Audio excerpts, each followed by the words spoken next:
Aku yang sebagai anak terakhir ini kayak merasa diabaikan dari sekolah. Umur berapa, 10 tahun 11 tahunan lah. Pas SMP kelas 1 itu bapak kecelakaan, mengalami patah tulang.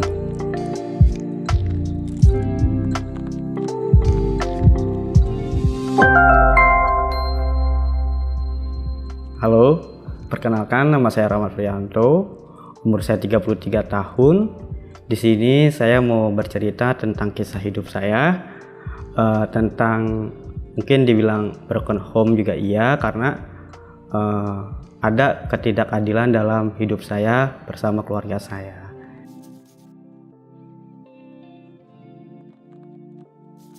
Mungkin karena orang tua aku kan namanya dia masih muda tuh, dia ngurus kakak-kakak aku. Nah giliran pas aku udah mau beranjak besar sekolah gitu, ibu aku mungkin udah tua kali ya, udah menuju ke nenek-nenek gitu kan, karena dia punya cucu juga, dia harus sibuk ngurusin cucu-cucunya, jadi kayak terabaikan lah anak yang terakhir ini gitu. Kalau misalnya dari kecil sih aku ngerasain aku bahagia mungkin, karena aku ngerasain hal yang sama anak kecil-kecil lainnya rasain. Aku juga nggak kehilangan masa kecil aku, alhamdulillah. Dulu masa kecil aku mungkin sampai umur 5 tahun 6 tahun kali ya, bahagia juga gitu, karena mama papa tuh peduli, care juga sama aku gitu. Ada banyak mainan juga, seperti kayak anak kecil lainnya lah, normal. Nah mungkin perbedaannya semenjak banyak kakak-kakak aku yang udah pada mau nikah dan punya keluarga sih, punya anak kayak gitu. Mungkin orang tua lebih fokus kepada cucu-cucu barunya gitu, kayak atau lelah dengan kehidupannya, kita juga nggak tahu. Jadi aku yang sebagai anak terakhir ini kayak merasa diabaikan dari sekolah. Umur berapa, 10 tahun 11 tahunan lah. Itu kelas 4 SD deh kalau nggak salah, sehabis sunatan itu deh. Dari situ aku merasa kayak kok orang tua aku kayak nggak ada ya gitu. Padahal ada tapi nggak ada. Contohnya kayak dari SD aja, buku tulis aja aku harus beli sendiri.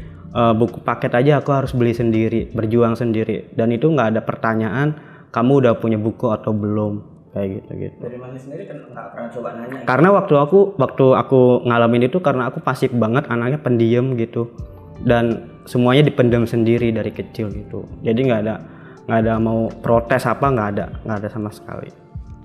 Tapi ngerasain di batin itu kayak ada sedih gitulah ya, ada kok berbeda sih perlakuan kita sama kakak-kakak yang lain kayak gitu sih. Sampai kayak pas mau rapat-rapat keluarga, rapat-rapat orang tua itu, sampai orang tua tuh pada datang kan, yang pas kelas 6 SD, dan orang tuaku tuh nggak datang. Lu nggak pernah datang tuh? Nggak pernah. Lama tuh 6 tahun itu. Iya, dia nggak pernah datang sama, nggak pernah. Yang mau ngambil rapot pun kayak mungkin hari ngambil rapot Sabtu, terus itu pun nggak ngambilnya hari Sabtu, nanti pas udah mau masuk baru dia ambil gitu. Dan itu betapa malunya kayak saya dong di depan anak-anak kan. Mungkin anak-anak pas di sekolah kayak dibully kan, kayak anak pungut lah, dibilang seperti itu, padahal kan kita bukan anak pungut gitu kan. Adalah pembulian yang di sekolah, yang di rumah tuh keluarga nggak tahu gitu, karena mungkin anak-anak kecil ya, mulutnya nggak bisa disaring, asal kok mama lu mana lu, kok mama lu nggak pernah datang gitu. Yang sementara mama lain tuh pada datang gitu sih. Dari kecil tuh sebenarnya berat, cuma aku merasa kayak ya udahlah, jalanin dulu gitu. Karena kayak aku dulu kayak semacam kayak dewasa udah pada waktunya tuh nggak sih? Karena keadaan gitu. Tapi kalau di hadapan orang aku tuh kayak anak normal lainnya, kayak main kayak gitu, biasa, mainan normal biasa. Tapi kalau misalnya kayak lagi sendiri, apalagi di sekolah, itu aku ngerasa jadi dewasa banget gitu. Ngerasa kayak gitu sih. Jadi semua masalah aku pendam sendiri gitu. Oke, itu jadi selama SD itu Mas ya? Itu SD. SMP gimana tuh Mas? SMP tuh pas perubahan kah atau tetap kayak gitu? lebih parah mungkin. Karena pas SMP kelas 1 itu bapak kecelakaan, mengalami patah tulang ya kan. Jadi kayak dulu tuh bapak tuh kayak bapakku tuh tukang es krim. Nah semenjak bapak nggak jualan, ya udah jadi kayak lebih parah lagi sih, kayak ya lebih ekonomi aku untuk sekolah tuh kayak terabaikan lebih parah lagi daripada SD waktu itu gitu. Kan banyak kakak tuh nggak pernah minta tolong. Nah, kakak itu banyak banget.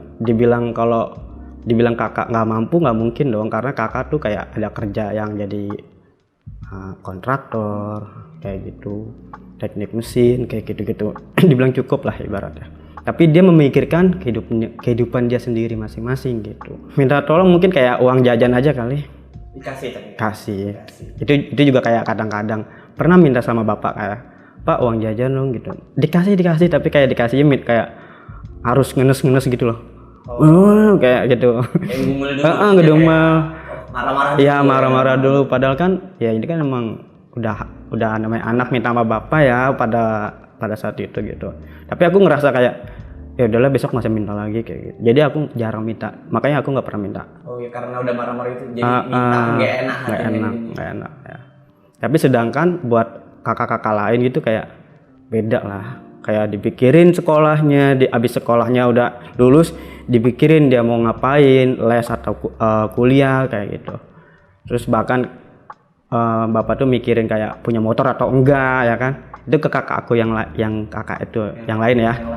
Sedangkan aku buku aja aku susah gitu, sekolah aja aku harus tertati-tati sendirian, nggak ada siapa-siapa gitu kan.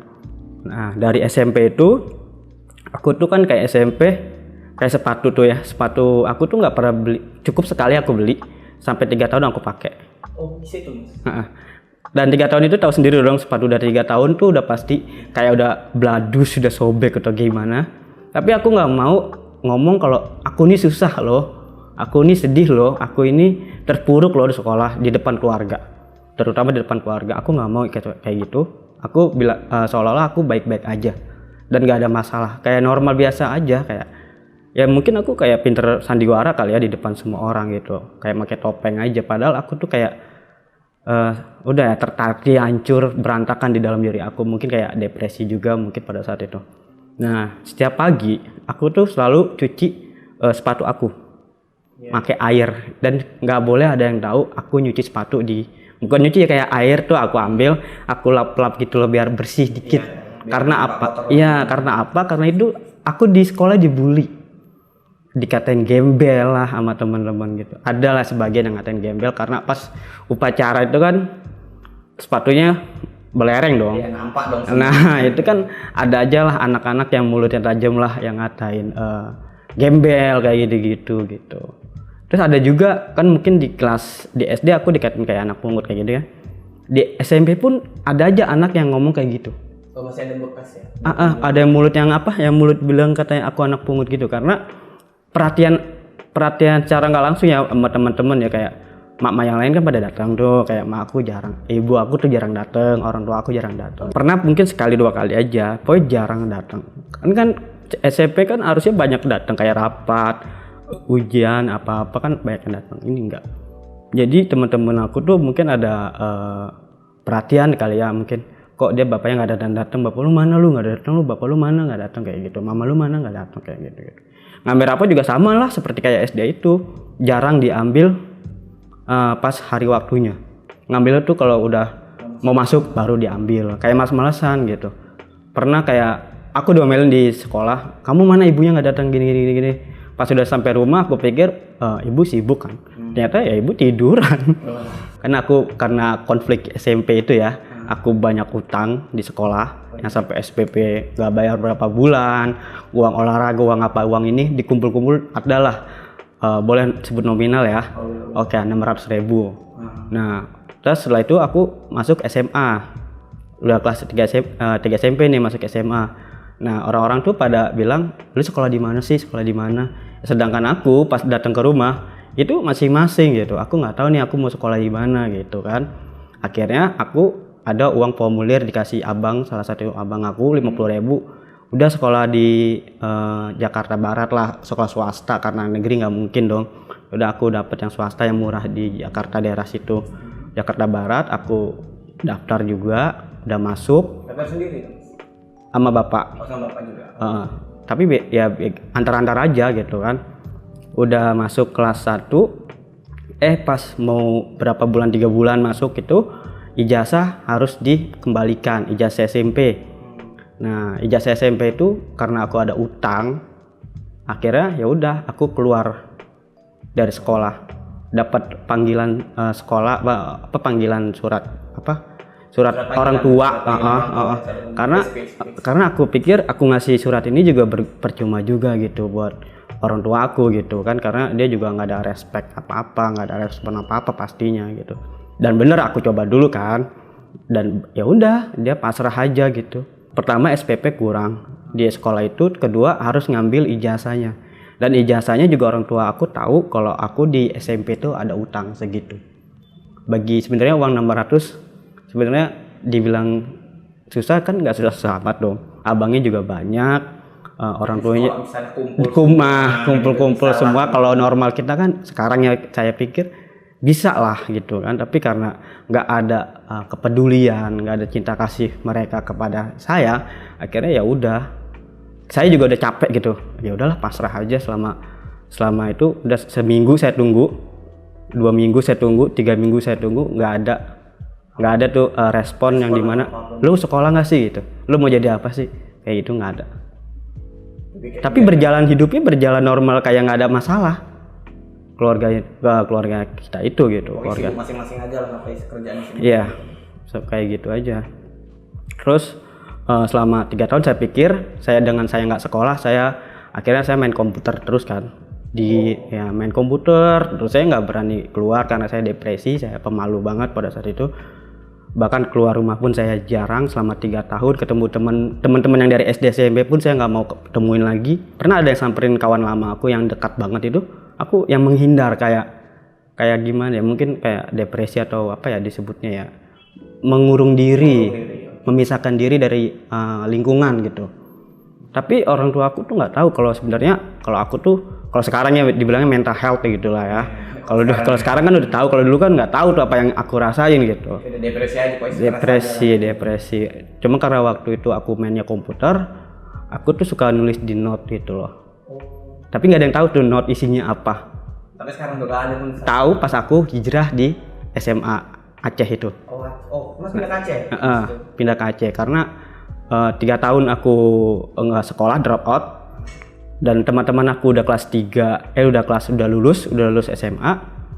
Aku baru kelas 1 lagi di Aceh karena kakak aku nawarin sekolah di Aceh. Kakak nawarin ke Aceh. Tahun 2008. Itu di Aceh itu bukannya lebih baik, mungkin kalau siklus kehidupan malah lebih kencang lagi kali badai yang kita hadapin.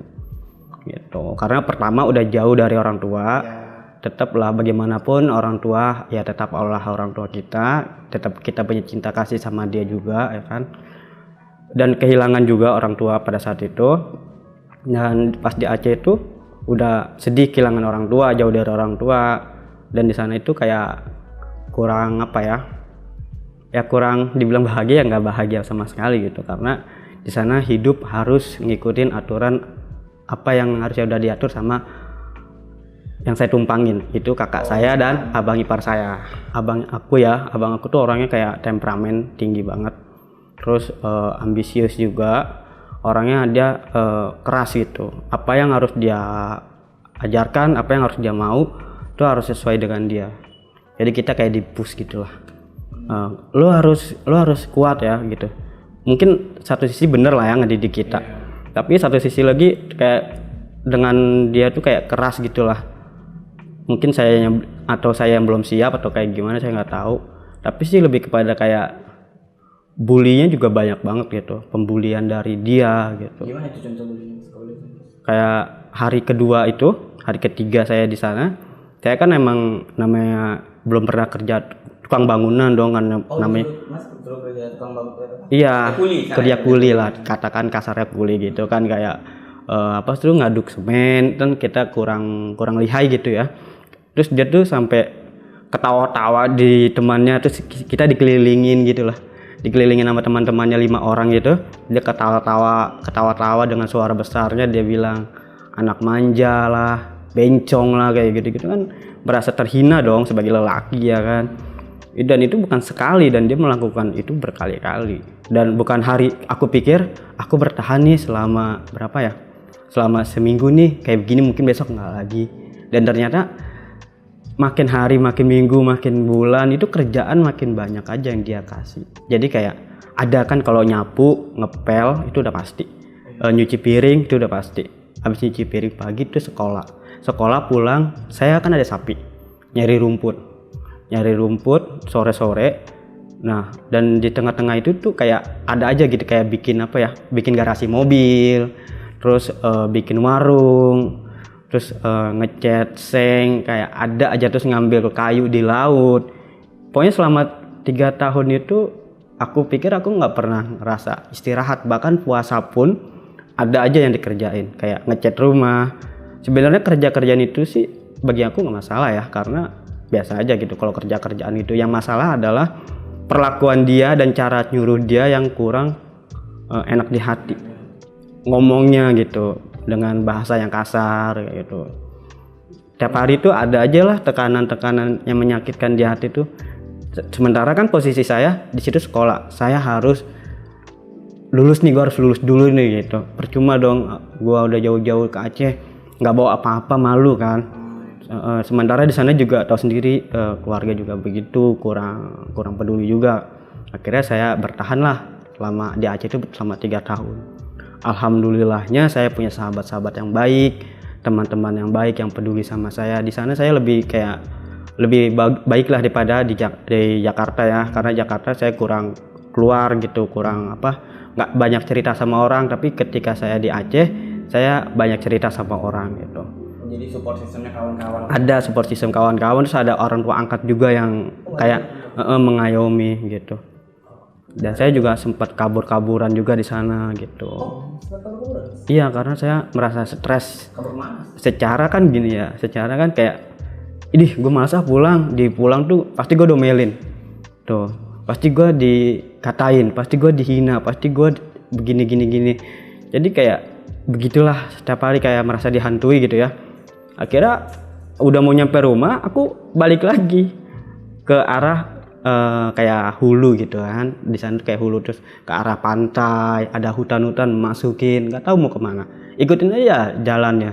Ada sungai, pernah ada sungai, aku lewatin, aku kepleset karena aku masih pakai seragam SMA kan, pakai tas, sepatu, bla bla bla gitu. Aku loncat, aku hampir kepleset dan aku ngambang. Kalau misalnya aku nggak ambil ranting secepat mungkin, ada ranting pohon yang kuat gitu, aku mungkin udah nggak ada, aku udah lewat. Nah itu masih ada yang nolong lah gitu ya. Udah basah semuanya, ya udah aku berjemur sampai baju aku kering, ya udah aku jalan lagi gitu. Aku mungkin pada saat itu depresi karena aku pengen pulang kali ya, pengen pulang ke Jakarta gitu. Cuma pulang sementara aku masih lama nih, masih ada 2 tahun lagi. Itu harus sekolah nih, harus selesaiin dulu gitu. Sementara aku udah nggak betah ada di situ sebenarnya, nggak betah, pengen buru-buru selesai lah sekolah itu gitu. Tapi ternyata ya udah jalanin terus saja sampai orang tua ibu aku, bapak aku datang dari Jakarta ke sini, ke Aceh. Itu pas aku kelas 3. Jemput itu ya? Bisa dibilang ngejemput, ya ngejemput juga sih, mau ujian nasional. Sebenarnya mau pulangnya pas ujian nasional karena sayang kan sebentar lagi. Ya udah aku jadi kayak tunggu dulu lah berapa bulan lagi gitu. Dan didukung sama orang tua angkat sih, dibaik-baikin. Ya udah sabar dulu ya, sebulan lagi, sabar-sabarin, betah-betahin di sini. Sayang perjuangan kamu yang dari kelas 1, kelas 2 ya kan. Itu nggak gampang hari-hari yang udah dilaluin, kata ibu angkat aku gitu. Daripada nanti sia-sia ke Jakarta nggak bawa apa-apa gitu. Ya udah akhirnya aku turutin lah.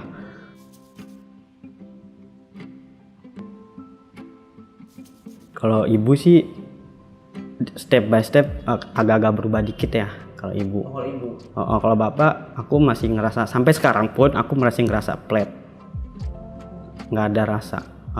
Mungkin aku dibilang rasa cinta kepada orang tua ada mungkin ya, tapi kalau yang berlebihan kayak mungkin bagi orang-orang itu yang di luar sana, aku nggak ngerasain tuh rasa yang sedalam itu sama orang tua gitu, terutama sama ayah. Jadi mama tuh lebih kayak, jadi kayak sekarang lebih mencurhat gitu. Jadi jadi sekarang keluh kesah, dulu kan keluh kesah untuk masalah SPP bla bla bla kan diam sendiri.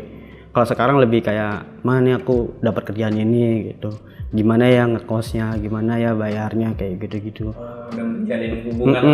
Iya sekarang, dan aku juga emang lebih sayang banget gitu sama orang tua aku, mama aku gitu kan, ngejaga banget karena dia udah tua gitu, udah berumur juga gitu. Jadi aku harus jagain orang tua aku lah ibaratkan gitu, kayak gitu sih.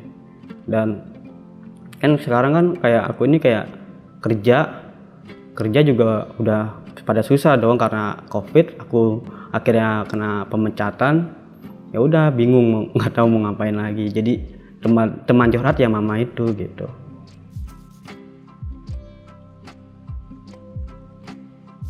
Ya buat yang ngalamin kejadian atau pengalaman seperti saya, ya kalian harus berjuang pertama.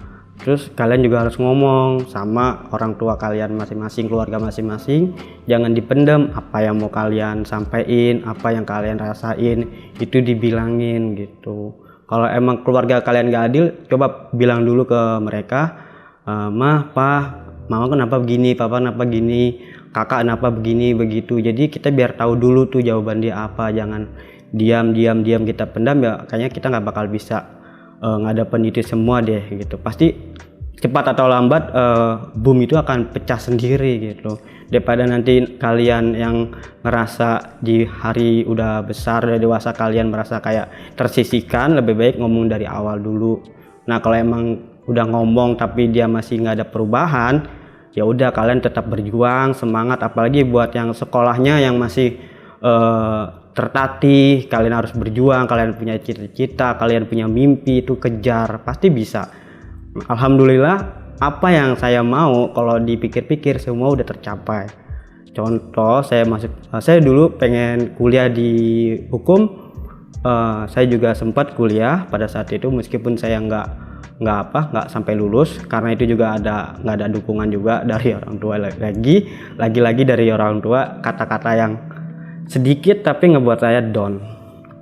Ada dia bilang, buat apa sih kuliah gitu, buat apa sih ngambil hukum. Jadi udah bener-bener capek banget, ada di pose capek, udah gue mending gak usah kuliah aja gitu. Tapi alhamdulillah aku pernah kuliah. Alhamdulillah aku dulu cita-cita pengen kerja di gedung yang tinggi gitu, semua udah kesampaian. Kerja di bank juga ada pernah, bahkan aku dulu pengen kerja di dunia perfilman. Alhamdulillah Allah juga udah wujudin, aku udah punya film pendek, aku sekarang masuk dunia entertain kayak gitu. Alhamdulillah, dan sekarang pun masih proses di dunia entertain saya, seperti itu sih. Dan alhamdulillah juga orang tua, terutama ibu, ngedukung banget. Sekarang udah lebih kayak bener-bener erat lah hubungan saya sama orang tua saya. Cinta kasih saya juga udah lebih besar daripada masa-masa kecil saya dulu gitu.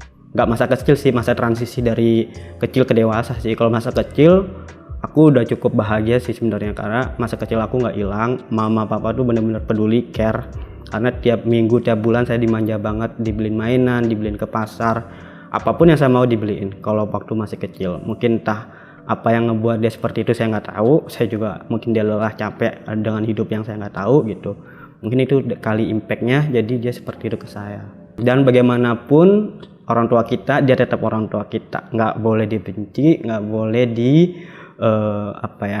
kayak nggak boleh dendam, apalagi dendam tuh nggak boleh sama sekali, karena kita harus sayang sama orang tua kita. Oke, terima kasih udah menyaksikan saya di video ini.